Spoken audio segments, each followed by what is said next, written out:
All right. Welcome to another episode of the Apocalypse Podcast.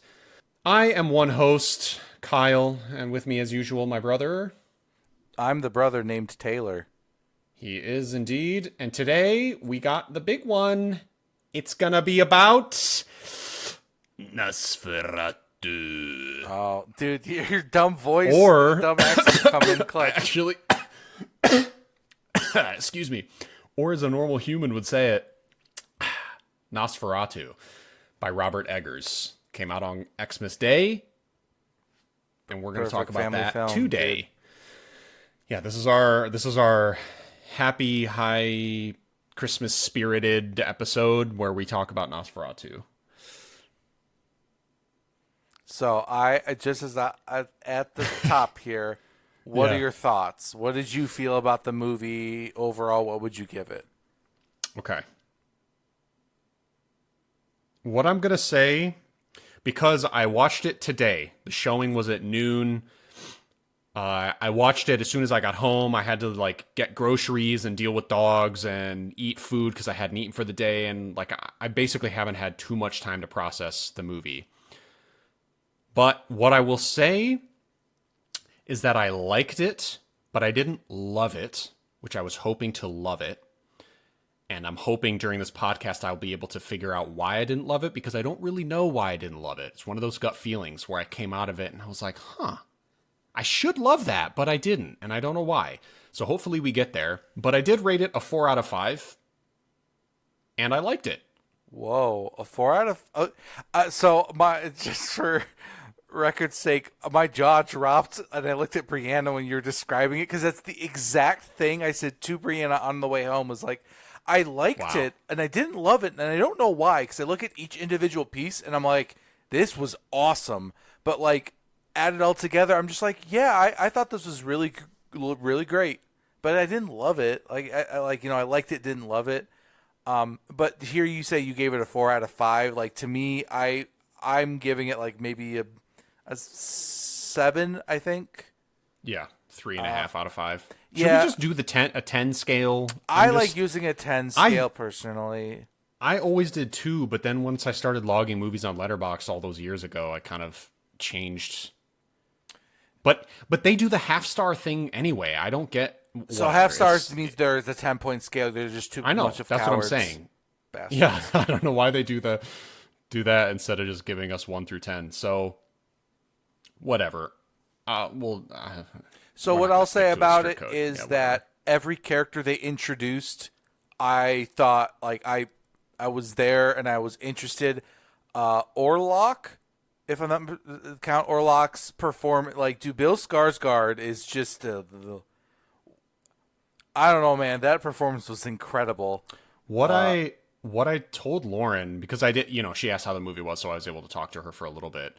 What I said was that it's hard to believe that a regular human acted that part. It literally felt like I was watching Nosferatu on screen. It was such a transformative performance. I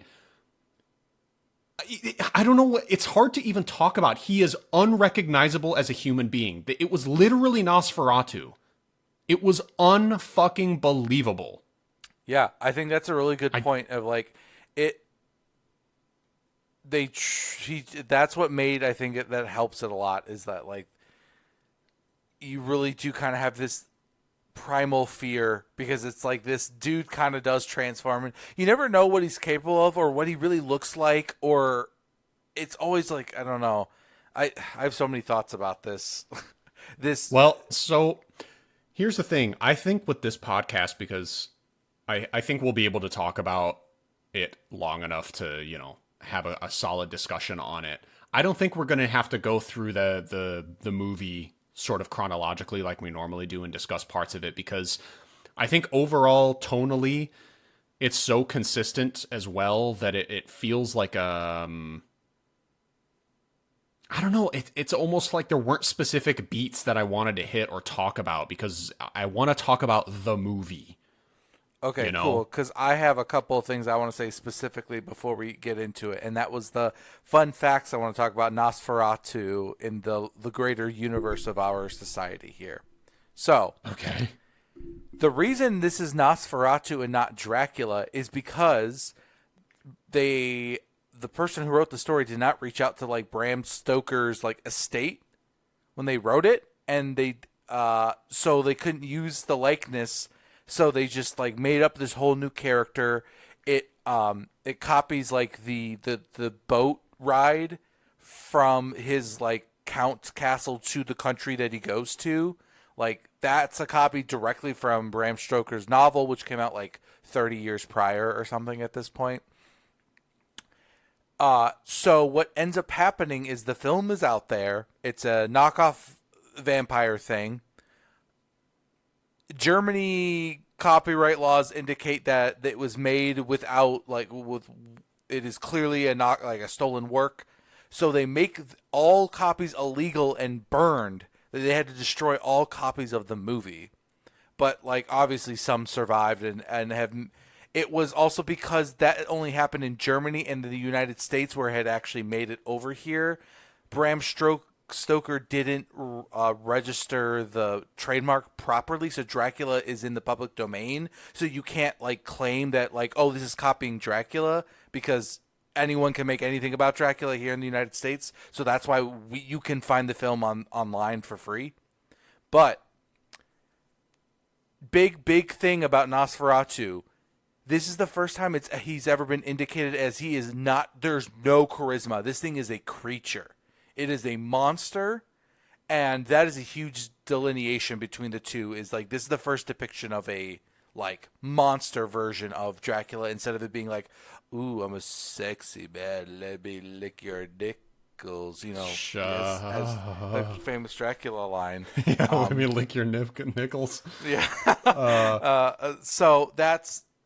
So when you ask like, oh, aren't they the same thing? It is, but legally distinct. But it is the first indication of one, that the vampires are weak to sunlight is exclusive to the Nosferatu. It's not in Dracula. So that part is because of this movie. Really? So how does Dracula die? Wait, what? He gets staked in the heart. We had this discussion before we started the podcast. I thought Dracula and Nosferatu were the same thing, and Taylor was like, no, they're not, and we're going to talk about it. So here we are talking about it. I thought vampires as a whole, just kind of historically, always died to sunlight. Nope. So Dracula can be out during the day. I believe the idea is that they don't like the sunlight, not that it will kill them. So, like, they were always and then, depicted as nocturnal creatures, but the same way, like, an owl can be up during the day, they just don't. It's just not cash money. And then they copy, or the Germans stole Dracula, made Nosferatu, and they were like, see, he's a different guy because he dies to the sunlight. Yeah, basically, they're, like, kind of... And, like, so the big thing in Dracula was the lore was that he had to sleep in his own coffin every night where he died. Yeah. And so... there's a whole story about them having this boat go to his homeland to get soil from his grave and bring it back to the castle, because he was like running out of it, and he was like, so like that idea, and like that's kind of what happens in Nosferatu. Like it's a whole bunch of like story beats stolen. It's kind of like not subtle. Okay, but Nosferatu, historically, in the 1922 version, was also a creepy monster, whereas Dracula always was historically kind of a seductive, charismatic guy. Yeah, the Twilight-ass kind of vampires, where they're just like, yeah, seduce you, kind of like an incubus or a succubus type energy. Yeah, that was how Dracula was depicted, as like blending in with high society, whereas this dude does not blend in with high society and is much more of a demon than a like supernatural creature. He's compared to death multiple times in the movie. Yeah, and maybe not so subtle bubonic plague references.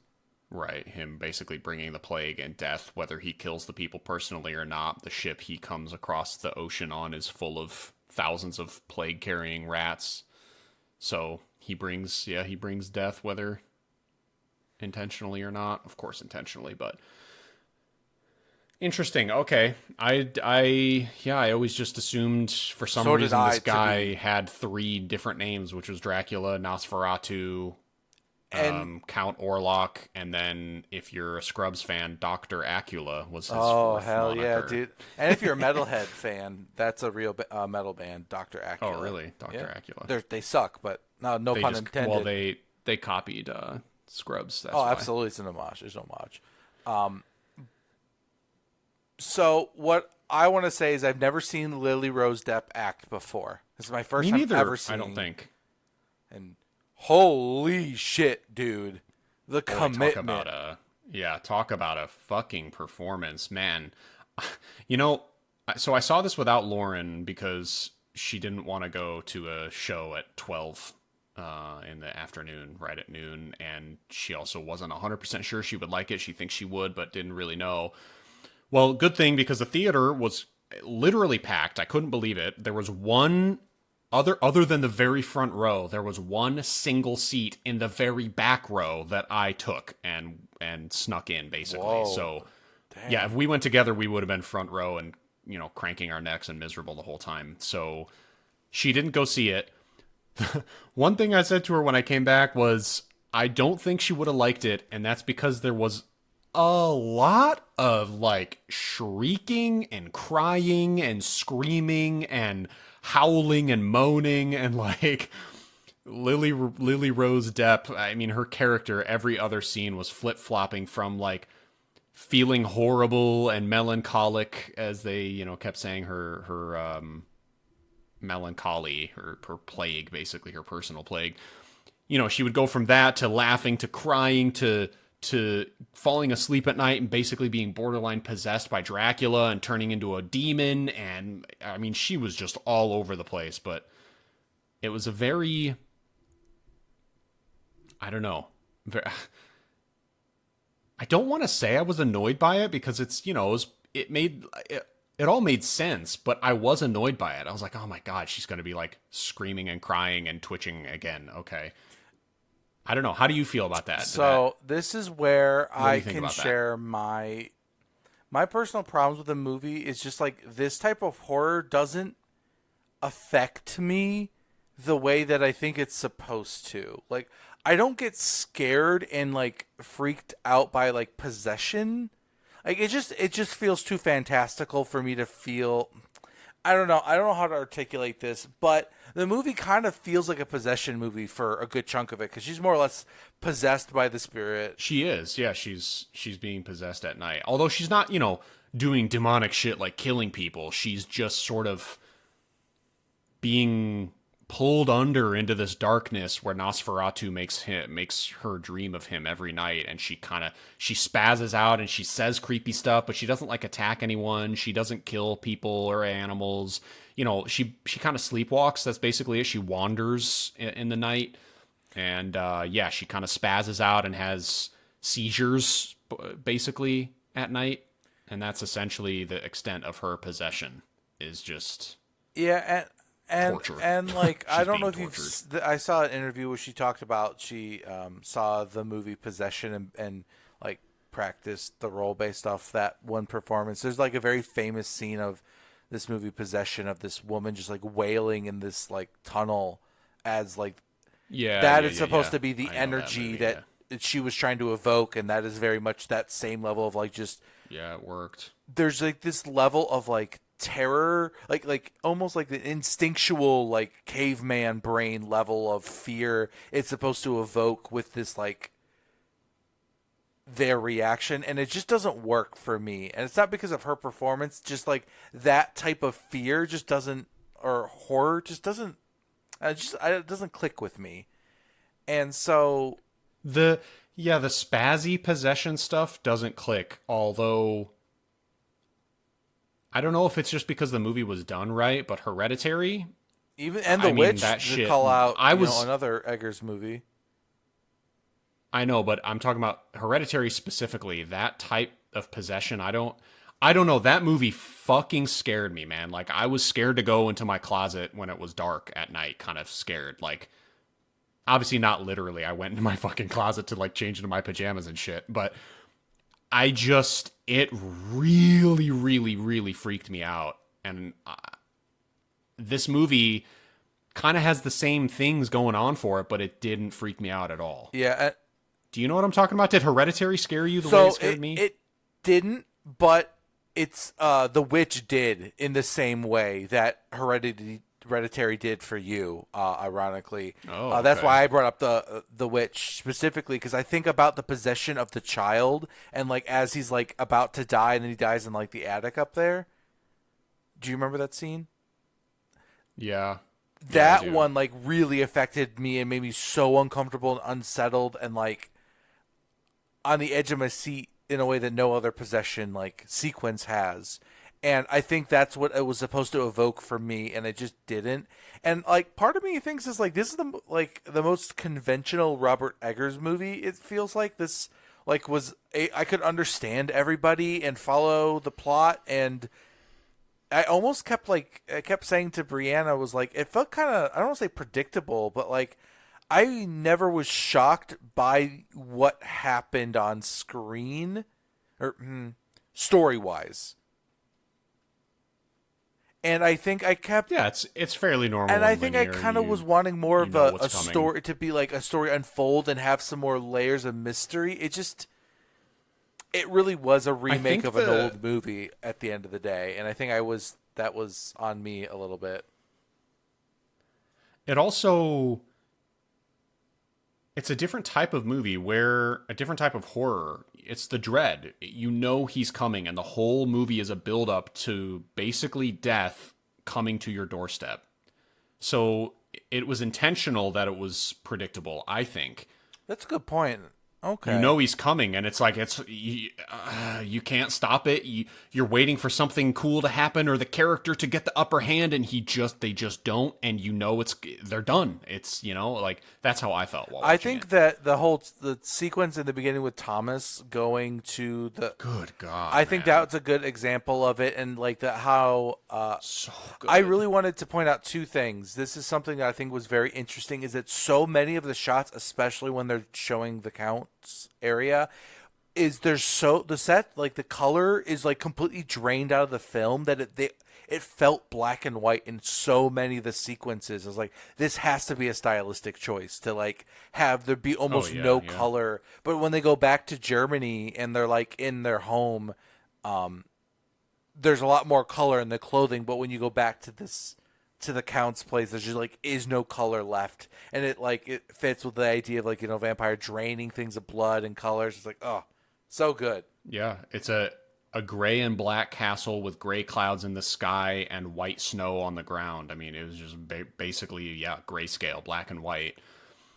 And the only thing that would light up the screen was fire, just kind of, because they were sitting in front of a fireplace. It was the whole room was illuminated orange, and of course, Dracula, Jesus Christ, Nosferatu, Orlok was backlit by the fire, so you couldn't quite make him out in the beginning. Oh, something I want to say that I actually really was disappointed by was his stupid fucking Everyone mustache. keeps saying that, and I didn't feel one way or the other about it. It didn't Okay, register. I mean, I have read nothing online about it at all, so I really have no like third party opinions. This Yeah, is I've straight read some from things. me. People are I like didn't that look up anything. mustache is the only Okay, bad part about the movie. dude, I legitimately thought it was an in-universe like disguise for him. He would wear it to look more normal, and I was waiting for him to like, pull off the fake glued mustache, and he never did. And I realized about halfway through, I'm like, wait, that's actually him. Because I figured that'd be part of a bigger reveal, right? Even if you see his face, he's got this big mustache that kind of like hides some of his mouth. It's like if they took that off, it would have, it would have been the reveal. And I was waiting for that, and it never came. Interesting. No, I never, and maybe it was just I was really suckered in, but like the mustache never registered in my brain as anything other than just a part of the dude's face. It also the fact that his head hair, he's basically a walking corpse. You get a lot of shots of him, and he is he looks like a zombie, right? Like something that should be dead and decayed, but it's not. It's alive and powerful, and they even talk about that in the movie that he gave his soul, traded his soul to let his body live on. He it just felt weird that he's basically hairless, a decaying, essentially corpse. His head hair is all like thin and wispy and nasty, and he has this big, thick, dark mustache. It just was very fucking bizarre. So, one thing, I had never seen a trailer for this movie before I went to it. Did not know Nicholas Hoult was in it. So that was a fun surprise. I love him. Yeah. Two, I do love. I was trying to parse out some character decisions in this movie because, like, I don't know what the movie is trying to say. Okay, so we're done talking about the Yeah, mustache. I don't have Okay. anything to say other than I thought it was fine. I thought maybe you were going to. No, I to don't it. have Oh, anything okay. interesting to say. Okay, well, that's fine. We'll move on. Let's talk about Nicholas Hoult now that you brought him up. I really like him too. I was very relieved to see that he was just a genuine nice man who loved his wife very much and wanted to fight for her. I was really, really pleased by that because number one, Nicholas Hoult usually plays like slimy fucking asshole characters. The Menu was the last thing I saw him in. So yeah, exactly. Like that's the character he plays in everything. So I was very happy to see that he wasn't like that. Number two, even when she was possessed and being really nasty and awful to him, he knew. As a character, they kind of made him fight through it and understand. He would grab her and be like, "Listen to me, I'm here, you're safe, I love you." It was just very sweet, and it was just nice to see that, especially in a movie so oppressively like dour and dark. Yeah, heavy. Yeah, it was really good to have someone really fighting for her. That was really nice. I also loved Willem Dafoe. He was great and understanding, and he was good. I'm a Aaron. sucker for, I wanted to say I loved Willem Dafoe's character not only because like he's the plot device that kind of like when he gets introduced, that's when things start to ramp up. So you're a little biased there. I have a huge crush on Willem Dafoe. Like I don't care. It's just so like everything he's in, I just love. Him too. He's so I sweet. also am a big fan of anytime a director reuses an actor. And so the other doctor being the father from The Witch, I always thought was like, I was like, oh, cool, he's in there too, and Willem Dafoe, obviously. And I loved the like introduction to him and like where he's like in this weird haze, and then like you like break him out of it, and then he's like finally recognizes who he's talking to and stuff, and like I don't know. Yeah, they give him a hug and he's like covered in dust. They pat him on the back and like a plume of dust comes off him. There was a lot of that's something I'll mention. It was surprisingly funny. There's a lot of moments in this where you're like you can't help but chuckle. And the movie doesn't make a point to break any like bring attention to it. Like no joke felt absurd or to take away from anything. Yeah, I think it was because there were a couple moments where I like kind of laughed of like just to relieve some tension when it was like a kind of an absurd little moment in a very serious scene and stuff. I'm trying to think if there's anything else I wanted to say about him, but no, Willem Dafoe was great. His character in the movie was essentially he was kind of a disgraced professor who became obsessed with alchemy and the occult, and then he ended up getting fired from his job and exiled from his home country. So he's been living, I don't know where, sort of in a cellar or something. He's got a cool little hut thing. But he, they bring him in, the doctor does, the deep voice doctor, everyone will know the actor when they see him, but I don't know his name.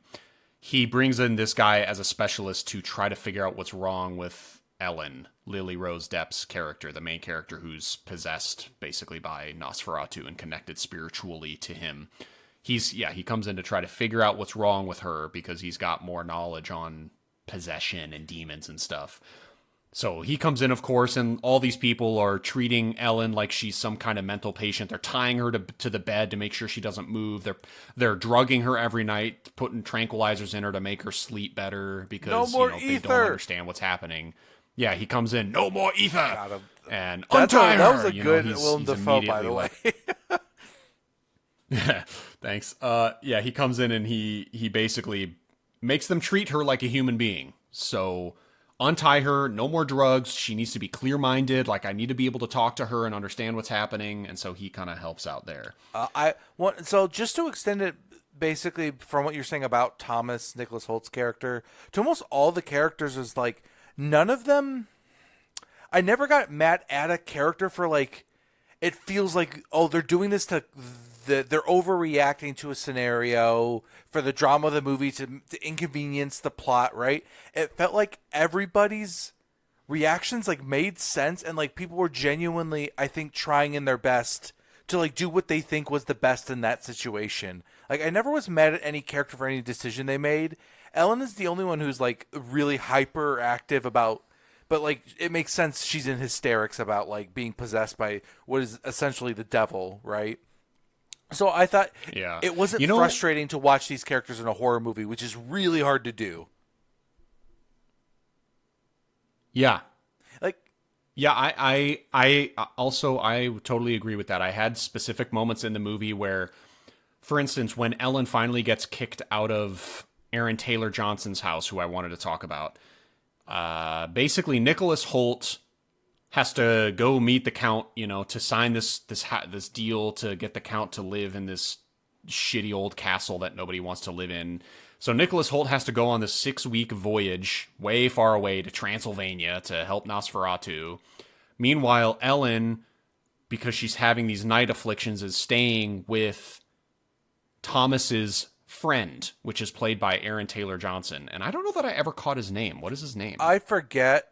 Me and Brianna kept saying it last night. I didn't realize that was Aaron Taylor Johnson. That's why I recognized him. He looked familiar, Yes. but like that's why his accent wasn't so intense either. That explains a little bit of those thoughts. Okay. He is British, or he's Australian. I did. So his character is the one I wanted to bring up. There is. Yeah, so that's what this long-winded thing was for sorry. me to bring up. So Ellen is staying with this guy. The one predictable moment was like, yeah, he's going to kick her out when Thomas is gone, and that happens eventually.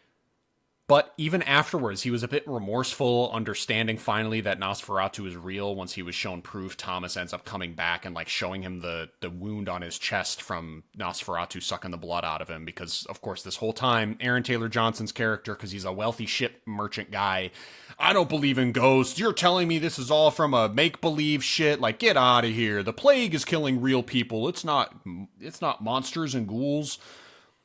Which I loved that. I don't know if that's historically correct for Nosferatu to suck the blood from the chest, but I kind of like that. I was also obsessed with that. It felt more old school. Yeah, it's weird. The neck thing, honestly, the neck makes way more sense just from a physiological perspective. Like, you have main arteries right there, a really big main artery to suck the blood from. It's easier to just like tilt someone's head over and bite the neck because it's smaller and more round, easier to get your jaws around. Yes, and it's also sexual, so you get some sexy before you get the bites. I also this think one, I'm so excited to just like how much more clever it is as like if you're trying to use this as food. This is so much harder for someone to like maybe notice in person right away is a puncture mark on their neck, like one on their chest you may not see, and think how much clothing they wear all the time. Like I don't know, it's. Yeah, exactly. Yeah, tear open the clothes and bite their chest, and they button their shirt back up, and you have no idea. But a neck wound is going to stand out. And it's like right where the heart is, and that's where the most blood is. Like, oh, that makes sense. I like that a bit more metaphorical. Yeah, it was cool, and they showed some old pictures, and there's. I didn't look into this at all, but I don't know if historically vampires would bite the chest and suck blood from the heart area, or if modern vampire stuff has turned it into the sexier neck bite thing. I don't know which one is more accurate, but I really liked the chest biting thing. I don't know if Nosferatu, because the original movie didn't really have like visual effects, so I don't know what they like. They show him in the original movie like using his shadow hand to crush someone's heart. Like, so they're I don't know about this chest biting thing. I think that might be for this adaptation. That might be a more of a unique thing. Okay. Because I've never heard of this before. Watching it. Movie. Well, it was cool, and it reminds me of that picture. I don't know if you've seen the picture. But it's basically like a little imp sitting on the chest of a woman who's it looks like maybe she's dead, but you can't quite tell. It's an old painting, but it's very striking and it's very dark. But it's essentially, this little like black demon imp thing sitting on the chest of this woman who looks dead, but you don't really know. It's a very classic picture, but it reminds me, there's an image in the movie that reminded me of that. And it also made me think like, oh, maybe historically imps or demons did suck blood from the chest. I don't know. Anyways, going on about this too long. I want to talk about Aaron Taylor Johnson because I'm pretty sure I don't like him.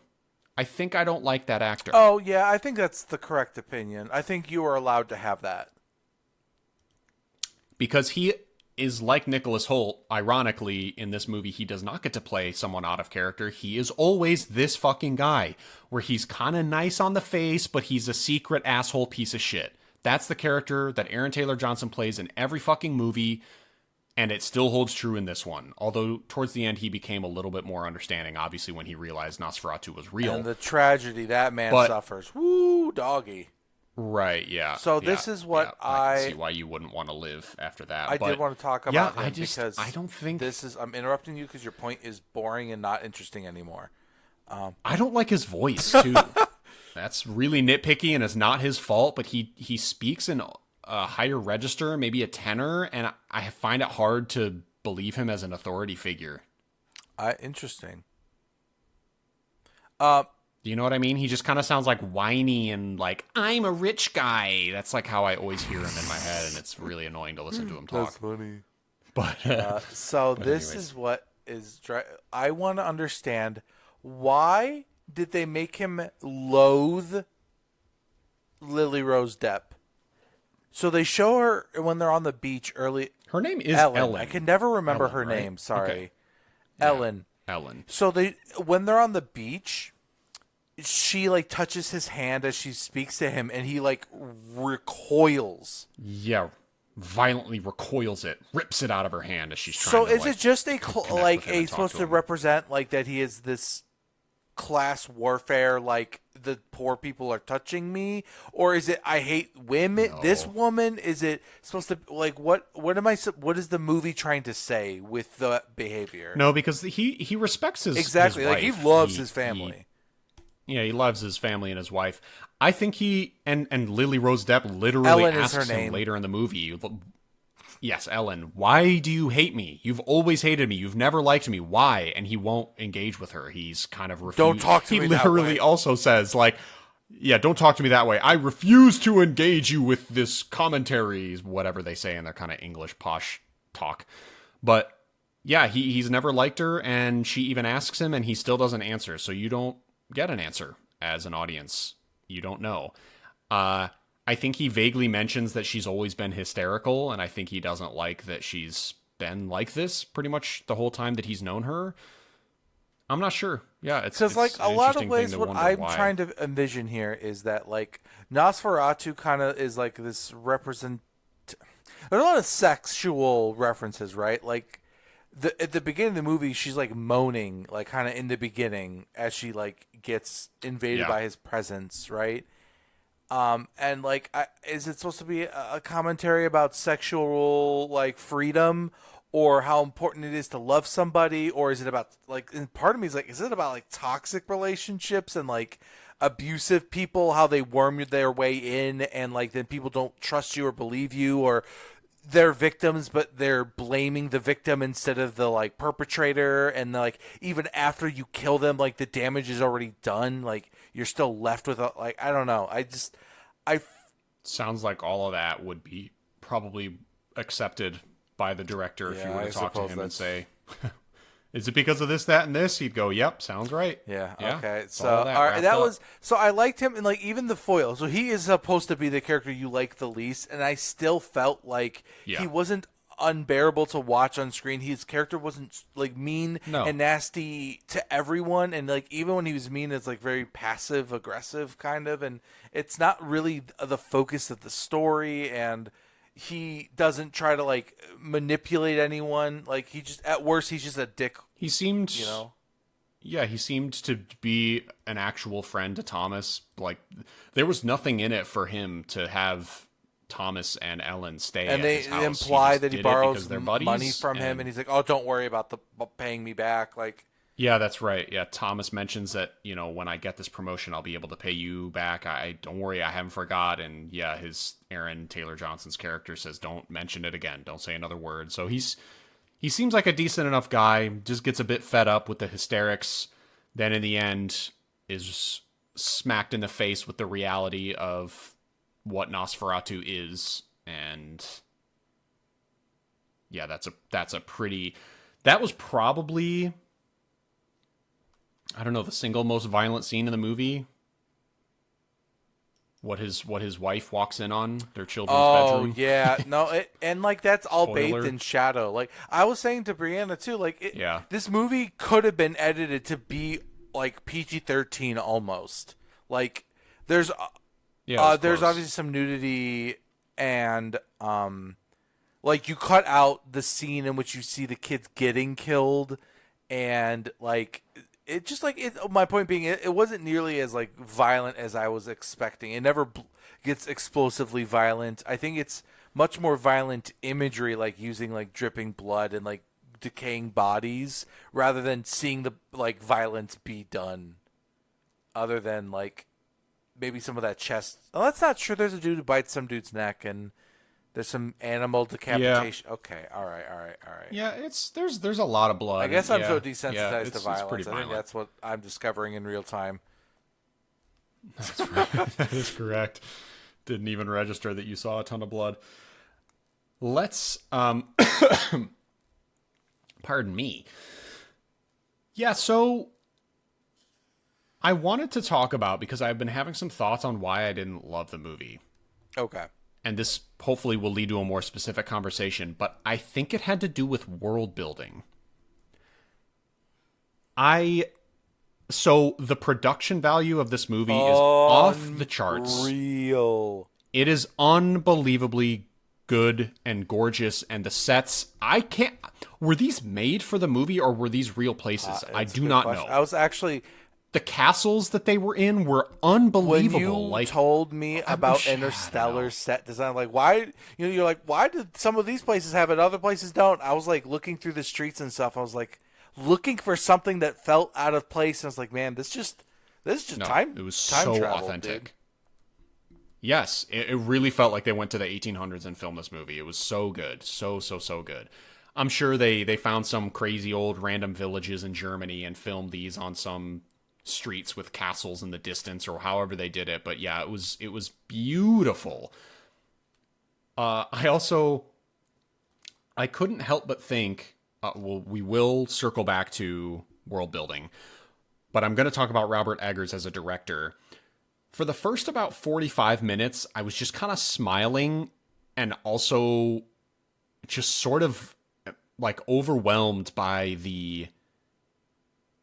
He's such an auteur director, right? Like, for sure, he has such a distinct style and he is in very clear command of everything. But the word I kept thinking of to describe him as a director is just powerful. He has such unbelievable power in his storytelling and the visual storytelling and what he wants you to see. It's like, you watch this movie and I just couldn't help but just think like, this is exactly what he wanted me to see. This guy has such unbelievable vision, and he has the most impressive way of putting that vision onto screen. Like, I don't know if I'm articulating this quite right, but he's just... It's moving almost. He's just so powerful. Watching this, I'm like, I don't know that there's another director that commands such I don't know. You know what I'm saying? He's so commanding. Hold on, I have to cough. I'm sorry. He's someone who's got like the confidence and vision, and just like, I don't know. It's very unwavering, and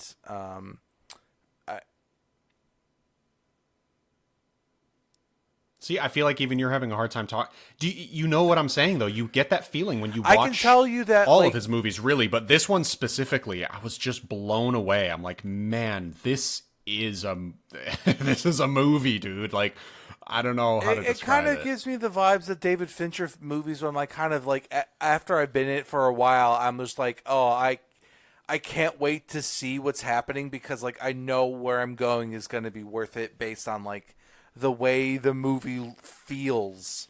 And like I don't know, I don't know if that's kind of the spirit of what you're getting at, but it's Yeah, it's all wrapped up in that. Like, I really wish I could find the right words to articulate this, and maybe I have already articulated it, but it's almost for my own benefit. I want to be able to concisely say how I felt. But yeah, I don't know. When you watch it, it's just it's very impressive how this guy. I don't know. Maybe I'm talking too much about it, but is someone smarter than me needs to be able to, to chime in and tell me what I'm trying to say, because it felt like a step up. It felt like more than it felt like Wes Anderson, really. Like Paul Thomas Anderson and David Fincher are phenomenal directors, but they don't have this style to them. Of course they have style. That's not what I'm saying, but it's distinct. The tone is so distinct with Robert Eggers and Wes Anderson style movies that there's something different to them compared to a Spielberg or a Fincher or a whatever. You know what I'm saying? yeah, I mean I definitely his like historical horror movies have a very specific feel to them that like the way the lighting is done in these movies feels so unique to this guy. Yeah, I was watching all of that too, like where the candles are placed, how the fire is lit, and I'm looking around too, watching this. I'm like, where were actual, like hidden set lights to provide more light than you would normally get? It's like I couldn't even figure that out. This guy is able to construct a set so perfectly that an actual natural fire is lighting the scene to perfection. That kind of thing is astonishing.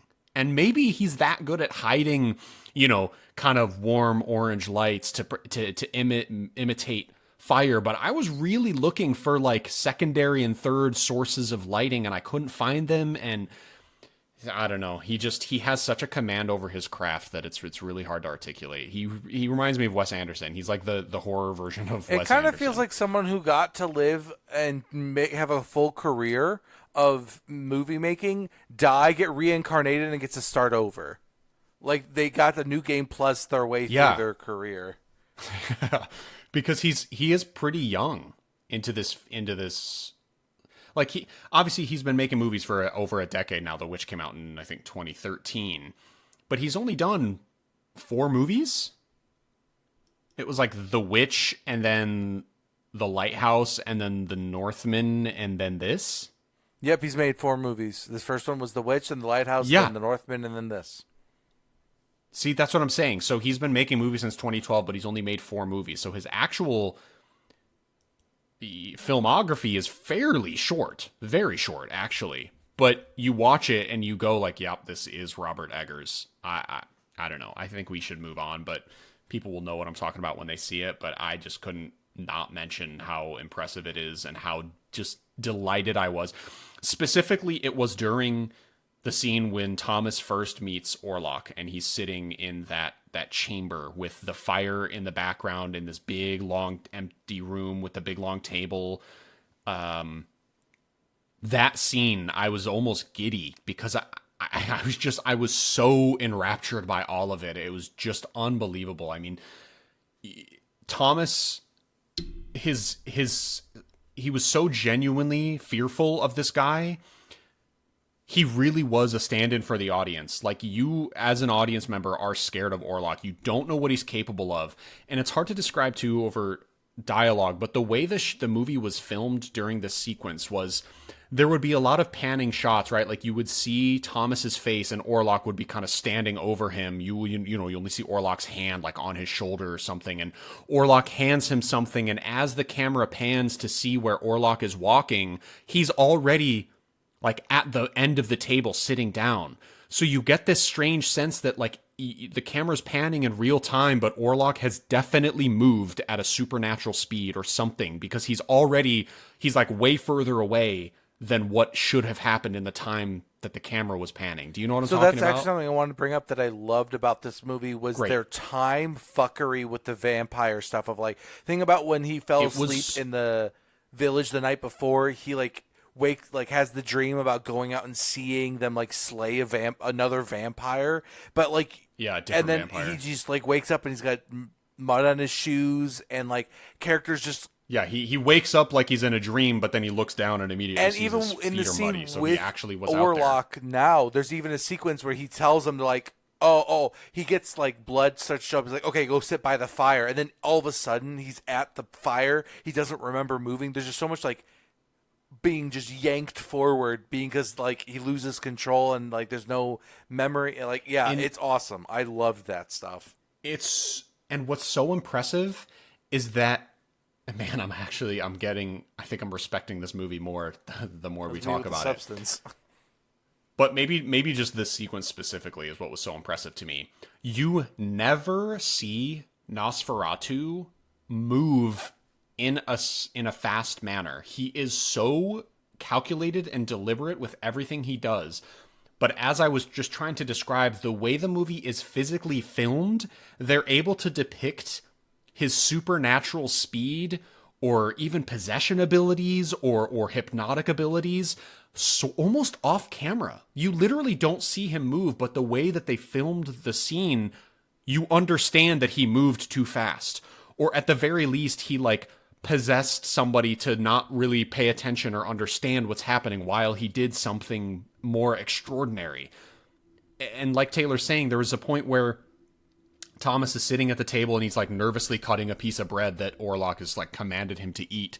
And the knife slips and he cuts his finger and it, zooms in on Orlok's eyes and he's like, mind what you do, because he's, suddenly going to be overcome by the need to probably rip off his finger and suck his blood. But then, yeah, like Taylor was saying, Thomas is like, oh, I'm sorry. And Orlok goes, go sit by the fire and, I'll tend to your wound. And then the scene just moves in a way where suddenly, yeah, he's sort of transported over there. And there's a brief moment of confusion as Thomas looks around and he's like, wait, how the fuck did I just move from the end of the table to here? I don't remember that. And then he sees Orlok sort of approaching him and he knows something is going to happen. And then the scene cuts. And you only see his reaction to Orlok's like face not being shrouded in darkness. You don't get to see it then.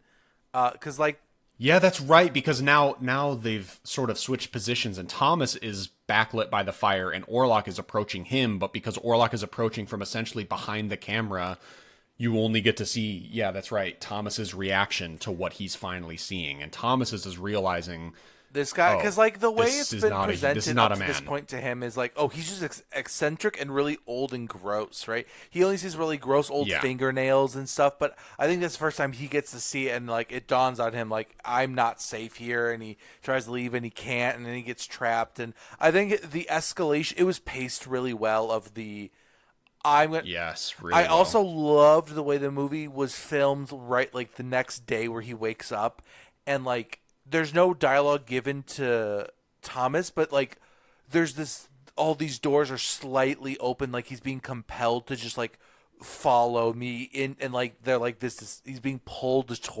forward to Orlok instead of like be like, oh hey, make sure to meet me at my chambers at noon. Is like the he's being compelled to go just by the way the doorways are open, and like I don't know, it was just really cool. It pays well. That sequence, and I think maybe this is sort of bringing to light why I didn't love the movie, was actually it might have had pacing issues. I think the middle dragged a little bit. I think there was one too many nights of Ellen kind of being possessed and having to go through. Yeah. Okay, the characters are observing her, trying to figure out what's going on there, and then they talk to each other about that and figure out what's going on, and then it's the next night and the same kind of thing happens again, and it took a little bit too long in the middle there, because the castle sequence, God, it was just so fucking good and creepy unfortunately, and it really captivating. was my favorite part of the movie.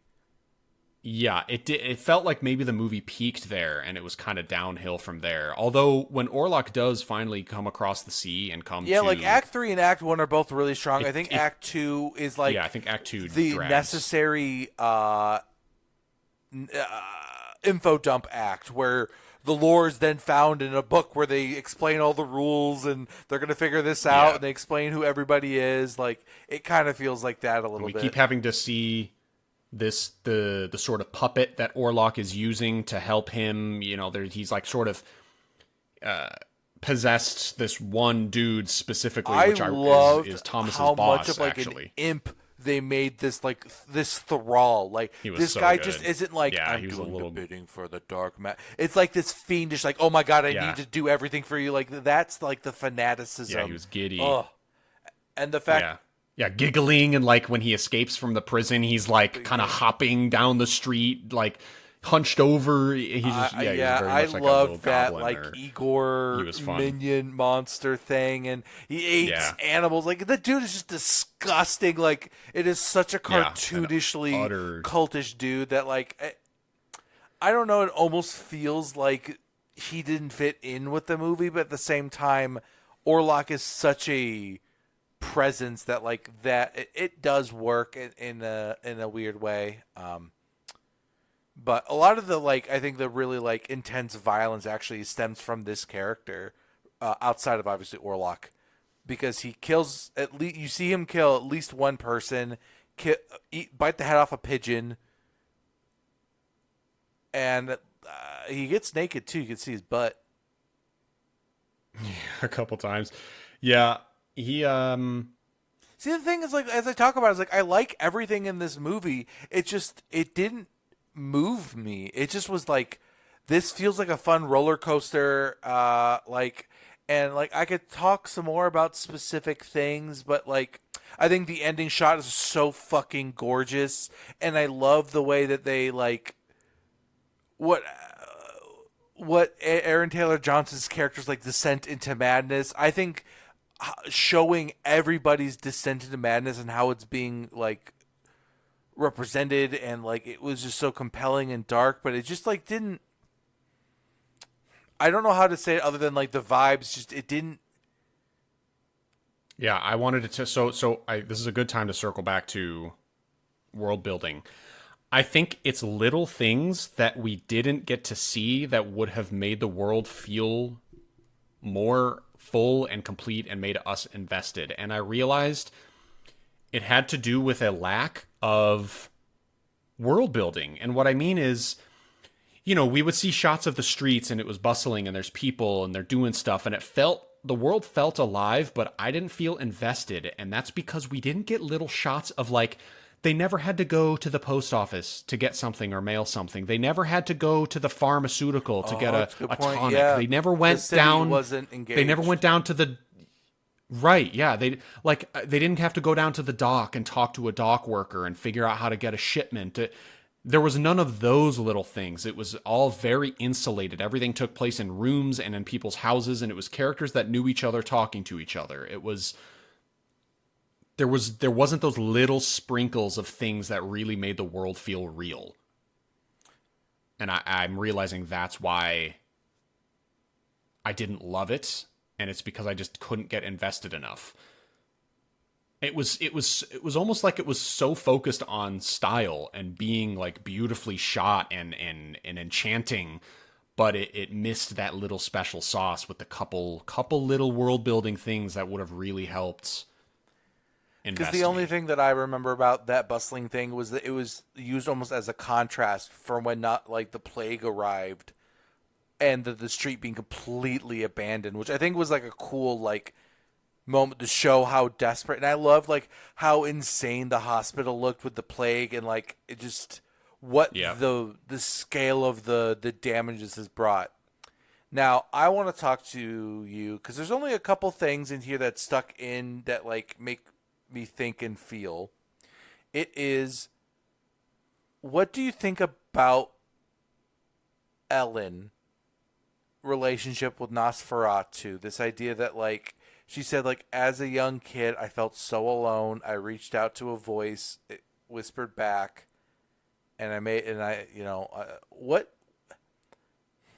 I don't know what to feel with that. Like, I'm just trying to wrap my head around like, am I supposed to be like, is she getting what she deserved, or was it like this sad thing about people feeling rejected, get like letting dark forces. That's probably more what I like to see is, or to say is like the people who feel rejected are more susceptible to letting in forces that are actually there to harm them more than to help them. Yeah.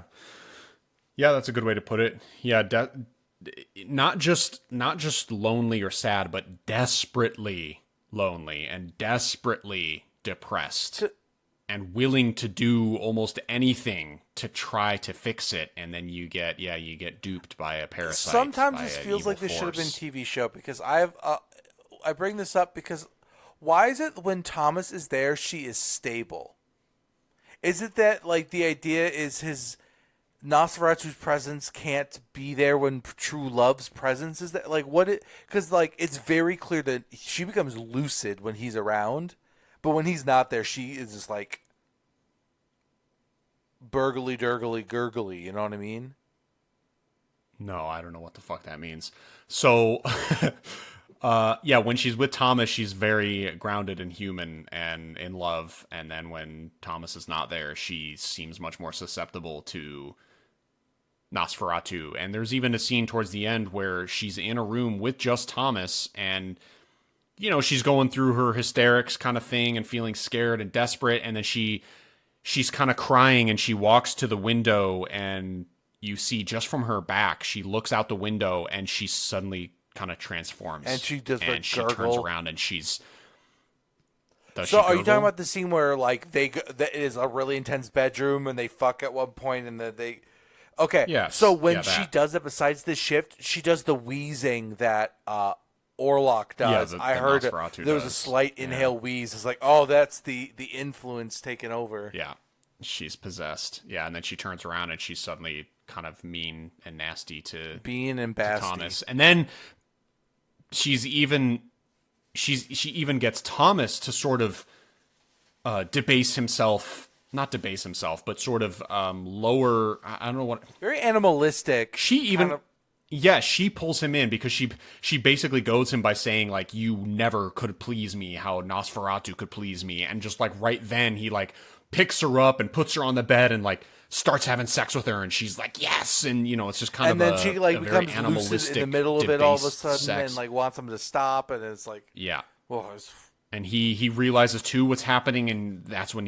what I mentioned earlier specifically is he grabs her and he's like, wait, like I'm here, you're safe, like I love you, and they both kind of come to again. So even well, I guess technically no, he was under Nosferatu's spell. He was fed on by Nosferatu, and he's sort of been like secondhand yeah, and like possessed the whole implication. movie. They mention that a 'Cause, like, lot. he gets that like kinda once you cured. once you fall under his shadow, you can't get Yeah, out of because it. there is like the idea he gets found by those nuns and they like kind of bless him to get like half of it off, which is why like maybe he's a little bit more like stable than normal. I just feel like there are some like ideas that get like thrown out that like you could have just said he jumped off the thing, landed in the water, and survived, and I'd believe you. You didn't have to like all the nun stuff didn't like change the story or how I felt. It feels like they were building up something that didn't go anywhere. Those are the kind of things that like to me stop it from like really sitting in my heart and making me love it, and instead just really like it.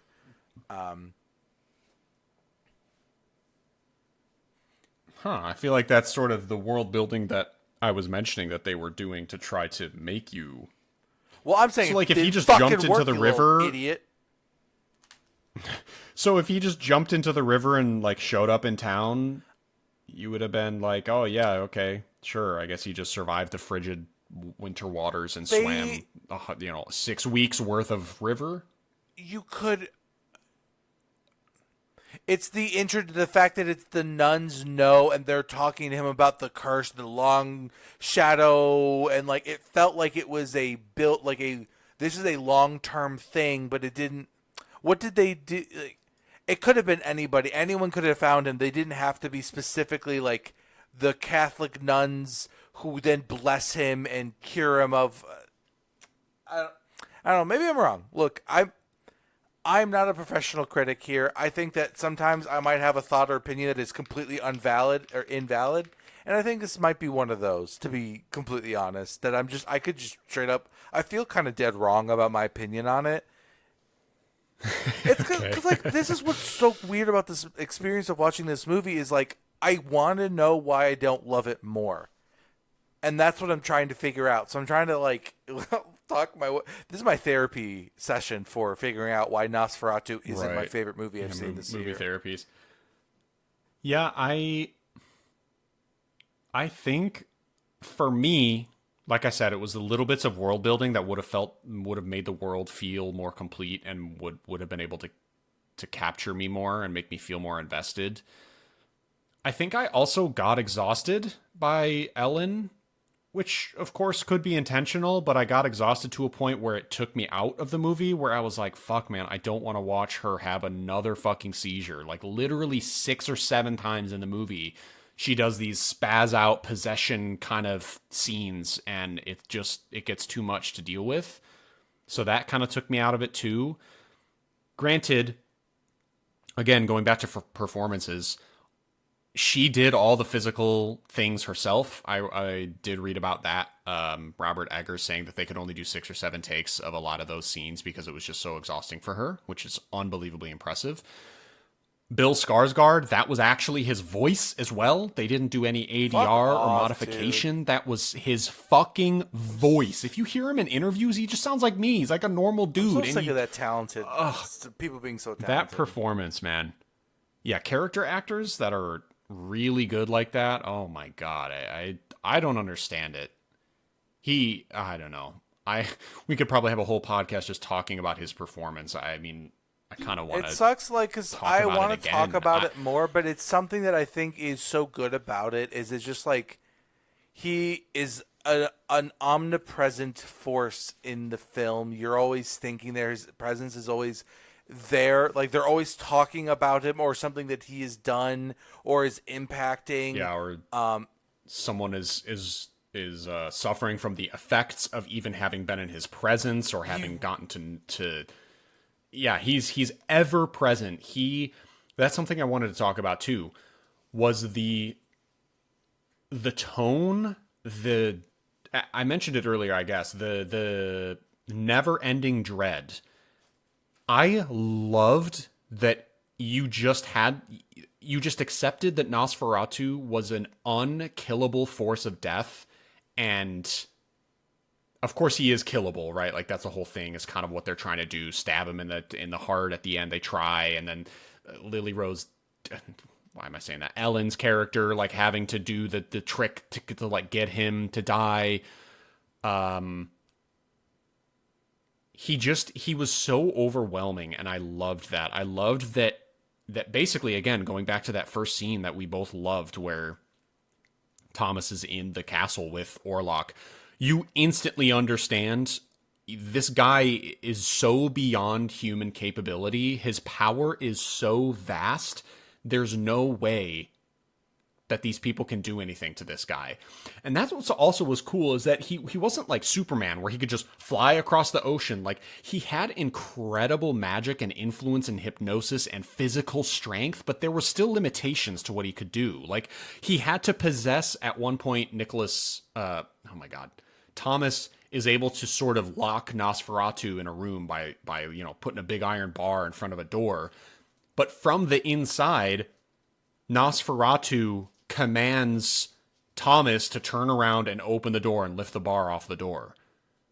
So it's like, yeah, he could technically have been locked in a room, but he was still able to get out of it and still had power to get out of it. But I don't know, it was cool to show that there are slight physical limitations to his strength, but he is certainly death physically manifested.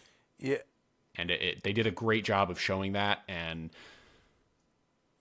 I don't know. All I want to say is that they had Aaron Taylor Johnson fuck his dead wife.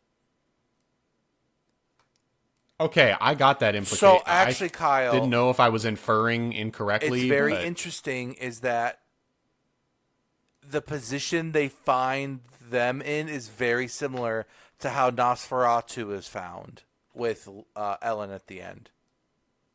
Which, Yeah, by the way, true. the ending shot, what a gorgeous, like, macabre painting, like when they had the image of like Ellen and Nosferatu like tangled up together. Yeah, with flowers on him, and his body has withered into just a The little way that they had skeleton. him die was also like I'd never That seen expressed that okay, way. that death shot was, dude, it was something else. I another one of those things. This movie, God, it sucks that I didn't love this movie more because there's some elements to it that overwhelmed me. They almost left me like breathless. It was unbelievable filmmaking, but as a whole, it just lacked in some regards. And this ending, when spoiler, I guess we're always doing spoilers, but like this is a 100-year-old movie, so everyone knows the story. It's the same story virtually as the They original just gave Nosferatu film. a backstory, if anything. Technically not a spoiler. Yeah, technically not a spoiler. Nosferatu's death shot was unbelievable. It was so good and cool, and of course, vampires getting hit by the sun, that's how it ends, is Ellen realizes that she has to basically seduce Nosferatu and get him to basically lose track of time in his blood sucking of Ellen, and the sun rises. And it's such a touching moment that like he started he starts to notice, like, look outside, and she like pulls his head back to the wound to like keep like, no, you gotta keep going. And it's just like, oh my God, how evil of a movie. Like, they treat her so badly. The movie hates this girl. She just is tortured the entire time and then dies like with a monster. And she's like, I don't know. Like, I don't know how I feel about really that. sad. Like, what is that? You know what I mean? Like, her entire life, she's been miserable, alone, invites a demon spirit in, she gets the love of her life, and then that all gets taken away from her. Yeah, yeah.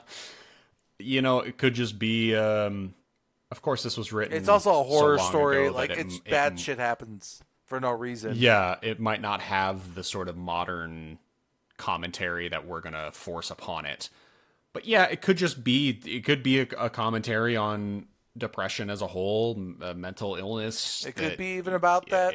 It never leaves. You can remedy it, you can treat the symptoms, but it sometimes it just never goes away.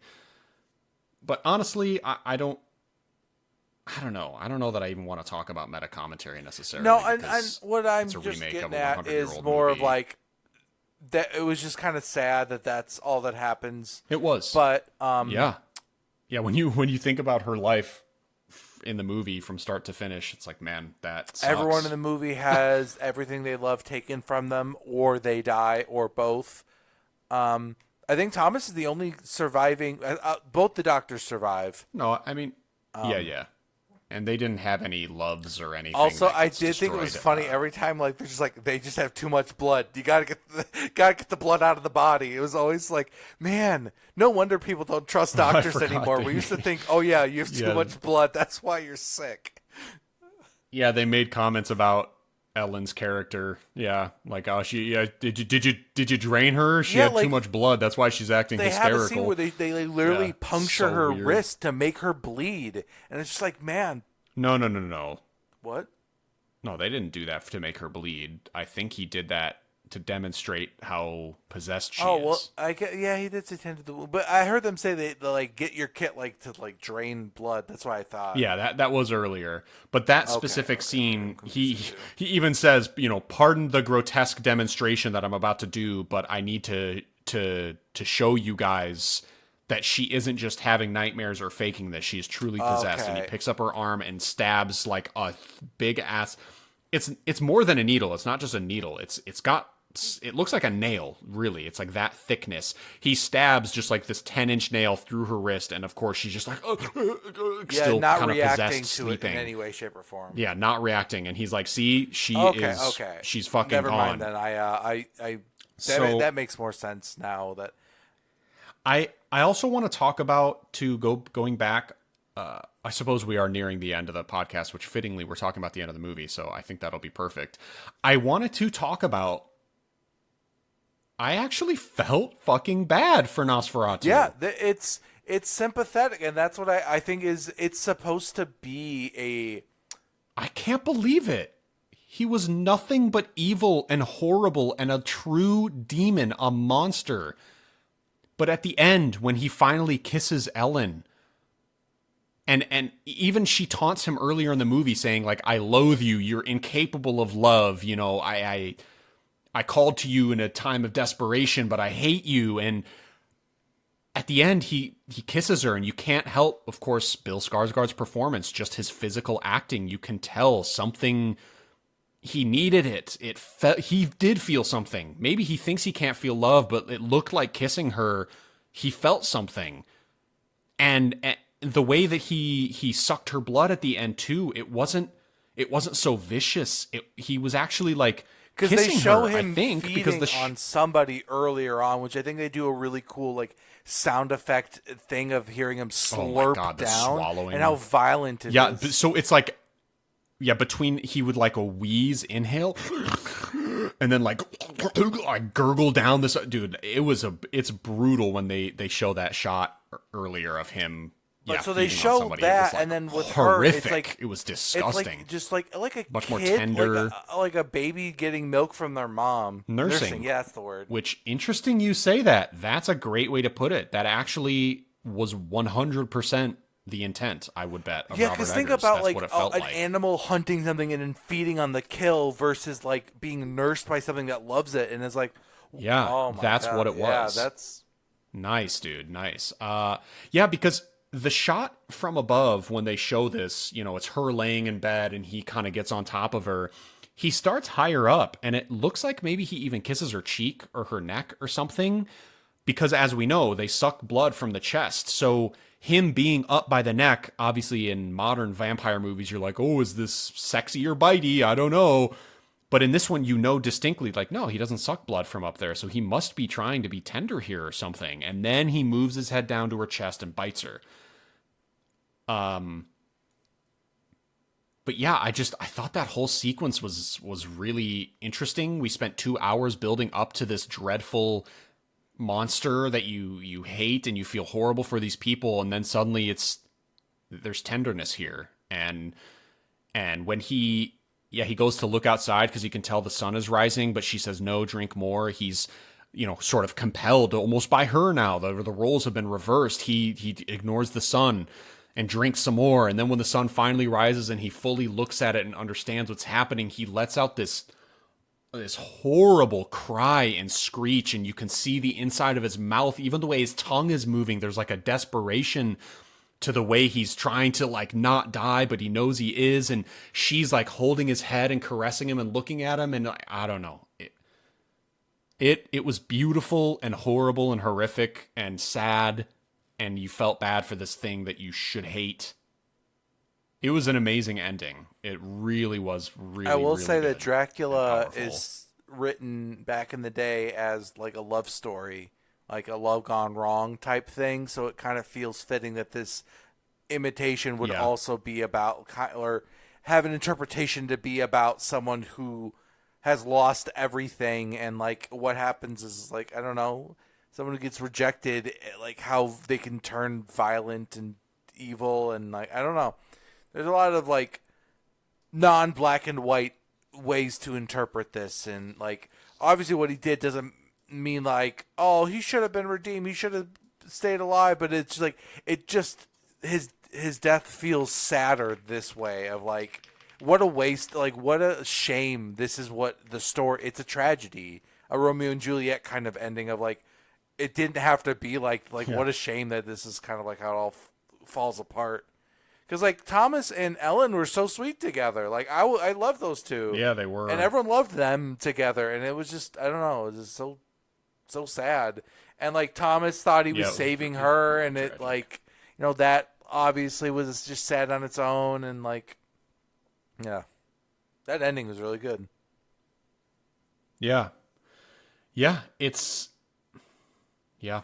It doesn't change my rating because, like I said, at the end of the day, I just historical. I think historical timepieces really just you have to do a lot to get me to enjoy it. I just don't give a fuck about your historical setting. So that to me was part of it. Was just like, ironically, Robert Eggers' like bread and butter is like a setting I hate. Oh, weird. Yeah. Okay. I didn't know you disliked that specifically. Oh about yeah, things. historical. Like I hate. Like that's part of the reason I hate World War II movies. I just don't find it. What I find in stories is not usually what I like the most in stories. Is usually like what happens and not who it happens to. And I think historical pieces are much more about the people of events more than the event itself. Look, I'm just trying to free ball this here. Okay. Your lack of response disgusts me. I'm sorry for being introspective, you little bitch. Yeah, no, that's what makes a lot of this, what a lot of our discussions interesting too, is because I tend to not think about movies in that way a lot of the times, like you do. Your immediate resort to thinking about the commentary of what is happening to Ellen and Nosferatu, like I didn't even really think about that. Like, oh, what does this say about her as a character? What does this mean? Is this meta commentary? What is this saying about? I don't know. I just almost didn't even think about I think about that stuff. So consumed I'm so enough glad you do. And media that's what resonates about with you. film that I've started to try to pick up some of that stuff because otherwise I could just watch. I don't know. But I think I've listened to enough of those things that I'm just starting to notice them now a little bit more. And Okay. it makes me appreciate movies that I don't like as much. But at the end of the day, Robert Eggers, I respect you a fuck ton, but you're no Truly. Ari Aster.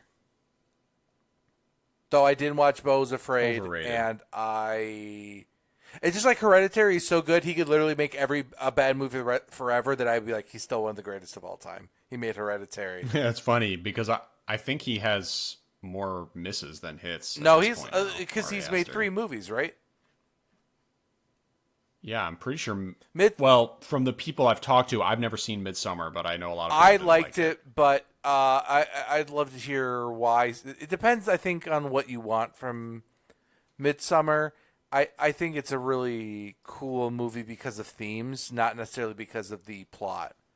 But I also have just a soft spot for people who can express grief in like the way that like Toni Collette's character in Hereditary, like right after her daughter dies, the way she like basically is is wailing in her bedroom. Like that scene alone to me is like one.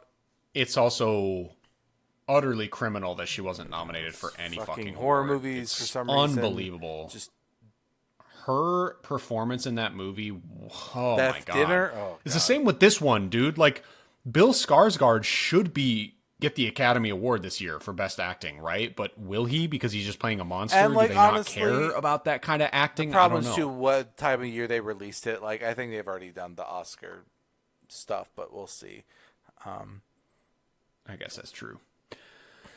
Yeah, all right. Well, I think that's going to wrap it up for us here. I want to do something new today, though, courtesy of my wife, Lauren. She recommended or suggested that we recommend one album or band that we have been enjoying or listening to lately at the end of each podcast episode. And I thought that was a nice little thing because we love music as well, but we're also both extremely uneducated when it comes to music, and we're not qualified to, I guess we're not qualified to talk about what we do anyway, but we're invested enough that we have opinions. Whereas music, it's like you just kind of like it or you don't. I can tell you why I like it, but not the same way I can a movie or a TV show or magic or a video game, whatever. So anyways, we'll just go with this and see if it makes an impact for anybody for any reason. So I'm just going to go first. An album that I have been playing on fucking repeat for a week straight, courtesy of my boy Ryan Labaki, shout out, is I don't know how to describe him. He's a solo electronic musician called Igloo Ghost. It's one word, Igloo Ghost, and the album is Tidal Memory XO, EXO, EXO, like an exosuit. Tidal Memory XO. It is basically like if Aphex Twin kind of turned the dial up on like the intensity dial up to 10 and added in some, I don't even want to call it hip hop vocals, but he does these like vocal bits where he's just he's got a very deep British voice, and I don't know, it's like it's basically experimental electronic music, but it's really fucking cool and really well done. And the album is almost a concept album. It's about like he basically lived in this this village in some crazy ass UK shore town, and he's basically writing about like oceanic scum and trilobites and primordial trash, and like it's so cool. I don't know. It's hard to even describe. I guess I got a little ahead of myself recommending this album and not having full thoughts on how to how to sell it to anyone, but it's experimental electronic music that's akin to Aphex Twin, but it's like cooler and higher BPM and a bit more intense. Really cool, though. I'll give that album a listen this week, just because you've steered me well in the past. You don't have to listen to it, but I mean, like, it's really cool. It's like, you like Aphex Twin, I know that much. So now, who I'm going to give a shout out to, I feel like I need to because I loved these dudes before they got popular, and that's Knocked Loose, and their new album that came out this year. Knocked Loose. Yeah, Knocked Loose. They played on Jimmy Kimmel. They're a hardcore band. They've been blowing up. They're like probably one of the best hardcore metalcore bands out there.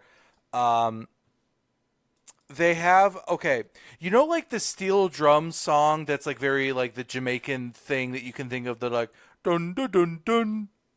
Yeah, they have a breakdown in one of their songs that is that, but played with like metal guitar, like instrument like ranges, but it's that rhythm. But it works. Like I all I'm saying is that they're very creative dudes. They came out with an album that was a concept album of an EP that's basically about a couple gets in a car crash, the wife dies, and the dude just like loses his mind and like eventually like digs her body back up and like brings her home to like and just live with her dead body because he just like can't move on, and just like how it just tears a dude's like sanity apart, and it's so good. So Knocked Loose. Damn. Their new album that came out this year was also like is my album of the year. You Won't Go Before You're Supposed to. And they're very, very, very good, very interesting. I'd say they're like kind of leading a new sound, one of the big guys in the scene right now. So it's one of the few bands I have merch for. Nice. All right. Ooh, that could give me. Yeah, I could recommend a couple bands. I only have a couple band T-shirts left over the years. Yeah. So maybe I'll recommend this band next week. All right. Well, that's okay. Cool. All right. So we have Igloo Ghost, Tidal Memory XO, and Knocked Loose. You don't die before you die. You won't go before you're supposed to. There it is. You won't go before you're supposed to. Cool beans, man. All right. That wraps it up for today. Nosferatu and some bands for you guys to listen to or not listen to. Don't care. Yeah, fuck you. It's a good episode. Thanks for listening. Thanks, everyone. See you next week. Bye-bye. Bye-bye.